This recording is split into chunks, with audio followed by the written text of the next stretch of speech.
Wisdom with Whitney T and Hope Skibitsky. Hey everyone. You, honey.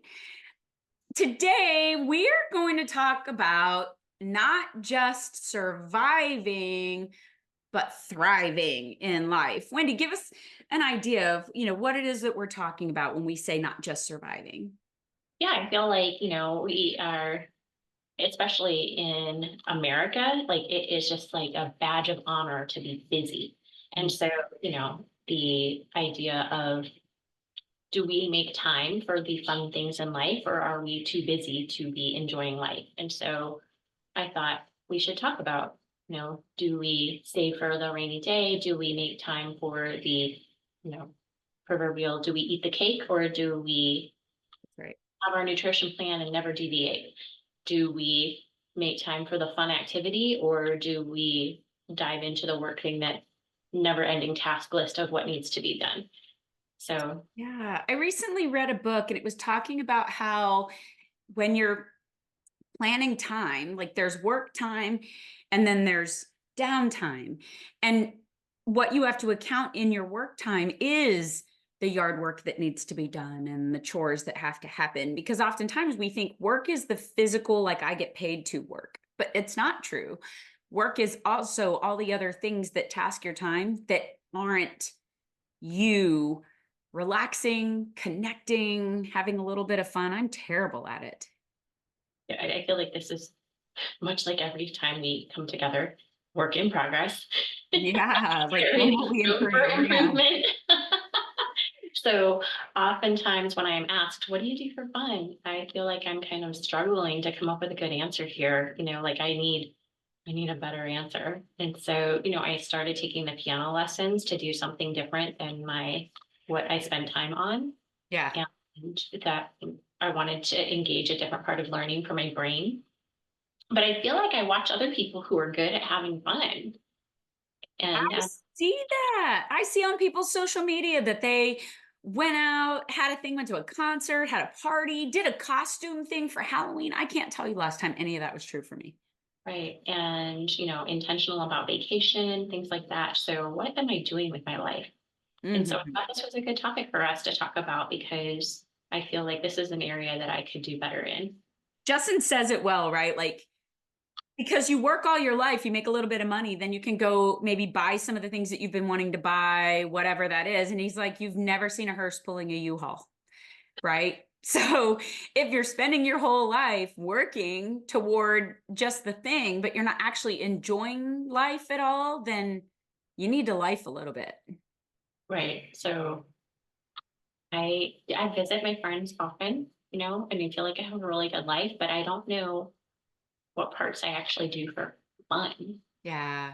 Yeah. He's one of the main reasons why I have any kind of life outside of work or things that are considered work is because he's like, I want to get out of here. I want to go for a hike. I want to get out of here. I want us to take the dog for a ride on the bike. I want to get out of here. I want us to go, you know, he is really willing to do some of the random stuff that I would enjoy doing just to make sure that we get out of the house. Like we took a cocktails and calligraphy class, which, was fun, but golly, even that was 3 years ago. Right. But he is really good about making sure that anytime he can reinvigorate the let's get out of here and go do something that doesn't require brain cells, let's do it. Right. So I feel like thankfully my friends will make sure, that there's some kind of activity. In the Space Coast here, there are some retired chiefs and, Amy sent out a group text like, let's do a paint and wine kind of something. Mm. I've never done it. So I was like, oh, finally I'll get to do something like that, right? But I wouldn't have generated that on my own. Oh my gosh, the last time we did a paint and wine, we were supposed to be painting a cow. And it was like the head of this cow. And it was a pretty simple cow, but I decided to do like a Highlander cow because I was like, let's have a little bit of fun, add a whole bunch of color. Justin did the back end of the cow. And then he made it a bull. So it was like the back of a pickup truck. I was like, so that's what you see?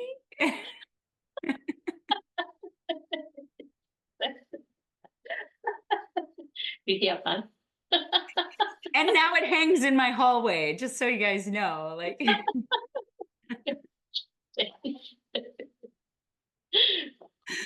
it's like the welcome to my house picture. People are like, what are we getting into? For all the people that make the check out to your house. Yeah. So, as we talk about like it's a work in progress, we actually have to work on making some semblance toward progress because I keep telling myself one day I will, or it's gonna, or I know eventually, or man, I understand I need to. And like I acknowledge all over the place my shortfalls and that I've got to do better at it. And man, I miss the connections. Monica, I follow her still on social media and I see like the pictures of her and Carlos like out on a hike or out at a dinner or all these.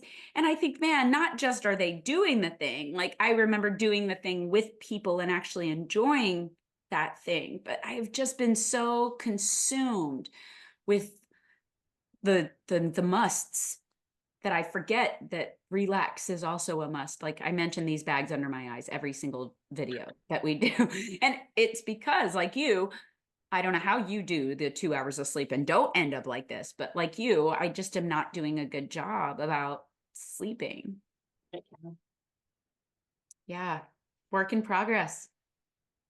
So how do we collectively, like, do other people struggle with this? Is it just, Yeah. like a Well, I thing? have to imagine, right? And this is just a guess, but I don't necessarily put all of my woes and hardships on social media. So I have to imagine that when I'm seeing other people's social media feed and I see that they're out doing, that it isn't necessarily reflective of their whole life. But by capturing that that's true, it demonstrates they at least went somewhere to take a photo, right? And so I feel like even the little things matter, that when you're thriving, I think the point that you always make, right, is that you've got to find that rhythm, right? Not a balance, but a rhythm. And so I think the problem is that I'm missing altogether the Mhm. the rhythm. Me too. My clock is broken. Yeah. Yeah. So how do we, okay, listeners, how do we, where are your pro tips for us here? Yeah. This is I where we love need some feedback, some people to give it, because this is where we're both short on it, right? Like, and no amount of leaning on each other in this has been helpful because I'm that. really good at giving her advice on how she really just needs to do better about getting some sleep. And she's great about saying hope, like you shouldn't be so hard. But both of us are like, that's interesting, incredibly fascinating, because it's not changing our behavior at all. Mhm. Even so, when we do get together, we do have fun things. That's probably the only time that we actually devote to being disciplined or, making deliberate effort to having fun. So for birthday, we did spa day. That's all I wanted to do was like relax and enjoy Oh, and mom loved that. She's made you take her back since then, huh? it. Right. We had mom's weekend and we did the spa day, reenacted that. Yep. Well, and Shalene's coming into town. She's going to be going to Austin for something. And she messaged me and said, hey, I'm coming into town. Will you come visit me? And it's going to be a weekday. And Austin's, a little bit of a drive, but not much on Texas hike time. And so I told myself at first, like, wow, it's a long drive, like in the evening on a work day. But I'm like, I love her face and I miss her and I haven't seen her in forever. And the last time I saw her, she was deliberately coming to me. I'm like, I need to just make the trek and go hug her face, you know? So how do we do better? I guess it is just a matter of maybe finding a putting it on the calendar and doing it. Yeah. So that's one of the things that, Justin and I have talked about recently is trying to make sure that we're doing like a deliberate date night or that we're having a little bit of fun, just doing some us stuff because he realizes too, like his job during the day is all of the plant and soil stuff that he does, right? Which is voluminous. And so me coming home and then getting into that thinking like I'm helping is only furthering him in that workspace. And so both of us kind of need to just break away and go do something relaxing, rejuvenating. Not work related. Because the task list is endless. And it will keep growing if we let it, right? It's just one of those things like commitments will sprawl. Yeah, It's true. The And I was recently kind of discussing that idea of the things that you don't unknow. that's right. Like once I know there are baseboards behind a pickup piece of furniture, I don't unknow it. And I'm like, how is the last time that was dusted? We get behind those things. We do get behind those things. Like, it's funny whenever I tell people, like, uh, I have a buffet that sits beside my dining table, and because it's so close to the door, it will often invite leaves and dust and things to get up underneath it. And so I will take everything out of the buffet and lean the buffet up on its end in order to get back behind and under there because I refuse to know what's under there, even if no one's ever going to see it.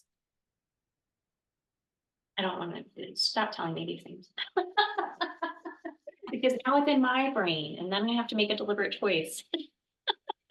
You're like, I already said I was stressed out and wasn't doing anything for myself, and you're only exacerbating that. No, because I'm not moving the thing to find anything behind mine. So one of the things that we have done, and we have to realize that even the little thing counts. We were talking a while back about fitness, and I told you that I will do my 5 minute yoga even if I don't have time for anything else. And you said the same thing for you, right? Like fit something in versus nothing.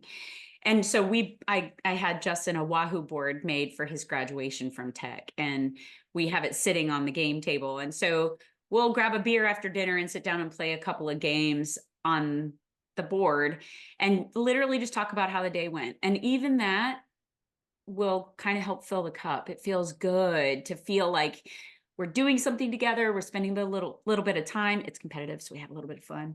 Um, Did you say you're doing something competitive?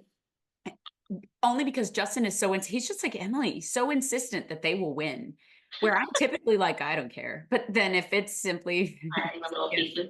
yeah, because I get the luxury of, watching you get pissed. You know what I have been doing? I've been playing chess games. And Saying recently, that, and I keep telling you to teach me. recently introduced the chess game, the online app to my mother. That woman is straight savage. Last Savage night, a lot of things. last night, so she has been whooping up on me on these chess games. And last night she beat me in like 11 moves. And I sent her a text and I said, savage. And she said, where was it? It was just last night. She sent back, that's how you learn. That's what Justin says to the kids. They'd say, "You're a dad. You're supposed to let us win." And he's like, "No, you win by learning how to get better because I beat you." Mother. And she acts like she's sweet. Aw, she is sweet. No, she's not. She's She's savage. kind of like a fireball, where it's like, no, she's the opposite of the fireball. Fireball's hot on the outside, sweet on the inside. She's like sweet on the outside, but has that like super rough core, right? Mhm. Yeah, super good. But what else? We've also been doing so Justin built a trail in the forest back behind our house. And so we've been trying to be very deliberate. Like on the weekends, our cup of coffee, we'll go out and walk the trail. Or in the evening, we'll grab a beer and the dog and we'll go walk the trail. Like little things that I can do to feel like life is not just screaming past me. So we're Because seriously, chipping away at it then. We are chipping away at it. We have to remember some of the wins. that's right. You sound like my boss. He's like micro wins matter, right? Micro wins matter. Because I'm always like, I didn't see this gigantic, like celebratory, like confetti, all that stuff. Like that he's like, no, but that's still a win because it's a micro win. And I tell myself all the time, like failing forward is a real thing because you glean something from it. But I still have a tough time digesting that a micro win is still a win. But you do it for other people. I do because I like other people to feel The micro they can wins. recognize their own successes, but it's real easy to give advice and not take it.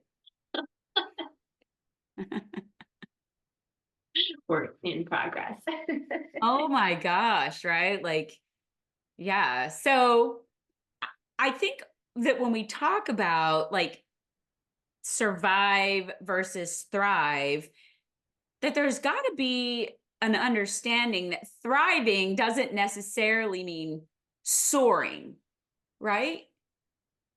Right. And so I think when we think through harmony or balance, right, there's being responsible matters, but also enjoying life matters. That's right. I don't know that I just don't know that I have figured out where on the dial I can figure it out. Yeah. I mean, I I'm worry not at the about point in everything. my life where I want to, not work because I feel like I need to enjoy life so much, because then you would enjoy life less because you just don't have the income necessary to go enjoy the things you probably enjoy. But at the same time, if I'm doing nothing but work, then what am I doing? Like if I got hit by an AC transit bus tomorrow, will I feel like I invested in me, my family, my relationships, my fun meter? Like this is why I so enjoy spending this time with you. It's just one, because you're so far away all the time. What the heck? But two, because I love the way I feel when I'm with you. Like the fact that we get to laugh, the fact that I can confide in you, I can cry with you, I can laugh with you, I can all of those things. And I don't have to feel like I'm wearing this, mask of satisfaction that doesn't truly exist. So where do we find that right? What percentage of time does that look like? I just was introduced to Google Meet as a virtual, you Mhm. know, the so it's not just FaceTime. So now I have like Zoom and Teams and Google Meet, but there's a feature on Google Meet that allows you to see how much percentage of time one person spends talking so that you can see if you've dominated the conversation. So where's that percentage of my life going into investing in being responsible, and where is percentage of that being thriving in my life? Yeah. Or investing in that time into fun things. And what does that look like in the grand scheme of balance?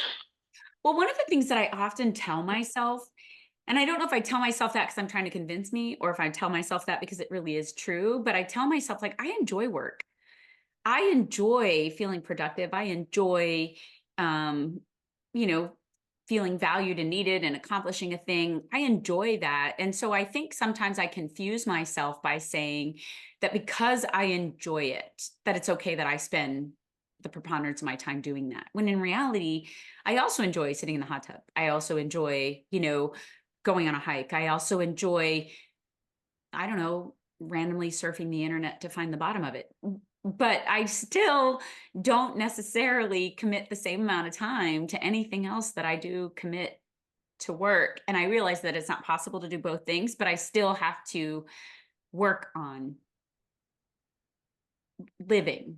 Boundary. Yeah. Yeah. Finding it. So thank goodness for Justin. Thank goodness Does for. it need to be, does it need to be done right now? Don't say it too loud. He hears us. He listens. He's got the top piano word. He's gonna be like, remember when you said? I'm like, I didn't say that. He's like, oh, it's recorded now.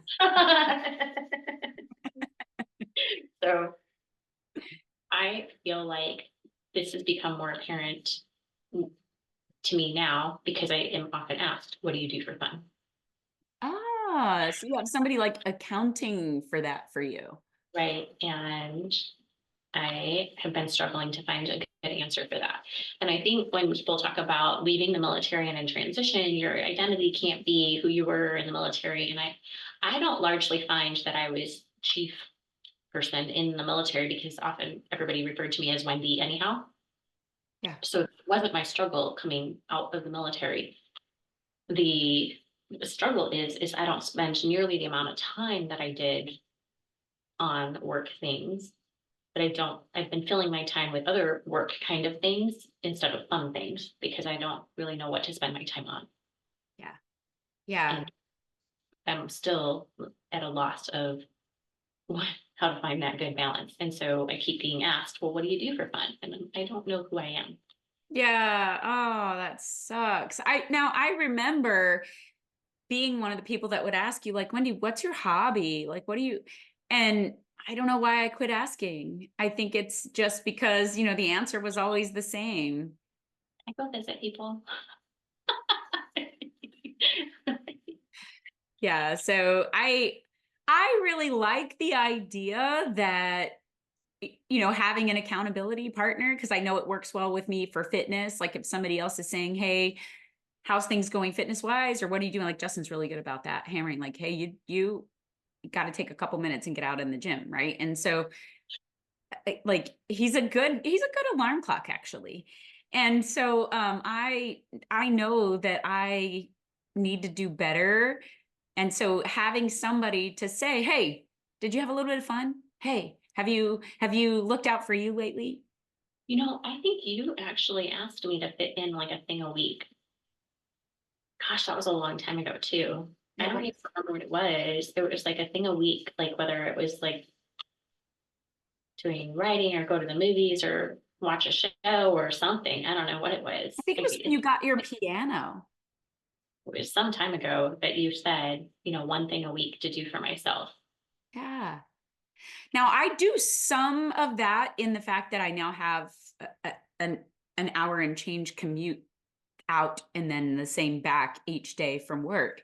In that you guys know, I am an audible like monster. I want to consume those stories. And I go back and forth between like the professional development book and then like the guilty pleasure book, which is like a lot of murder mysteries and It's, historical fictions. 12,000 different ways to kill a person and we no evidence. When you call and you say, First honey, phone call. yeah, and so I love it. I get into that, and so I feel like I get to be in that different place like during the drive, which is one of the things that I've really enjoyed about now.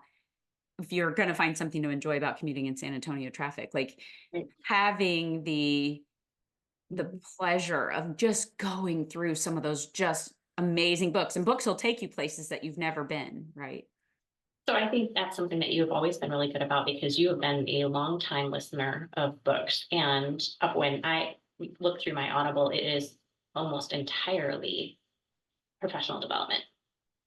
There's one book in there, Which is good, but it's only adding to your list of work things.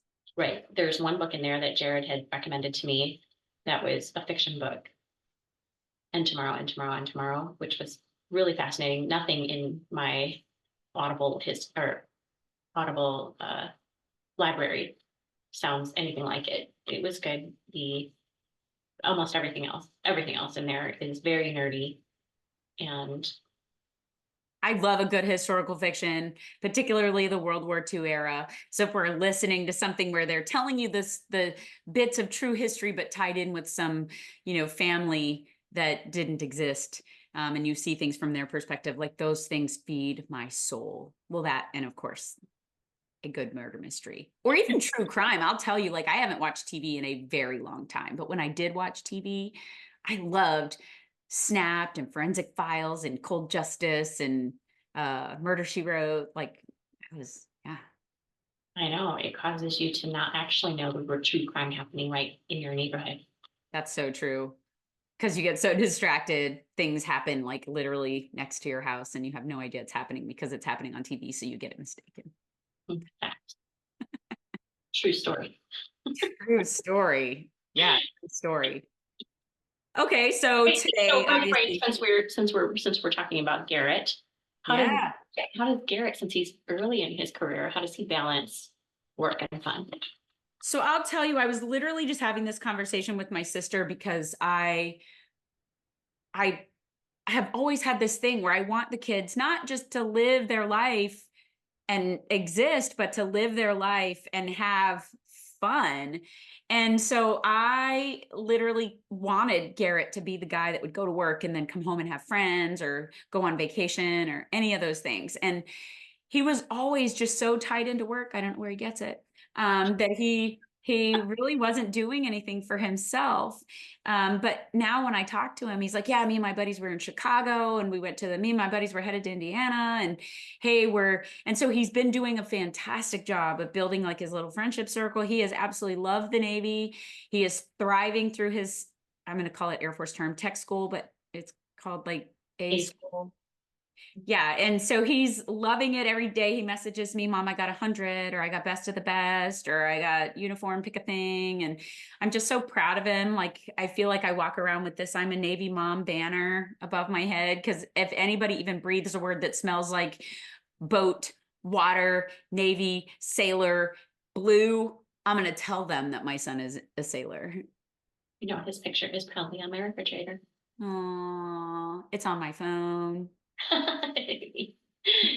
So I feel like when I met you, you were largely involved with sorority and still like the mayor of the Air Force. So we used to do better. Used to do better.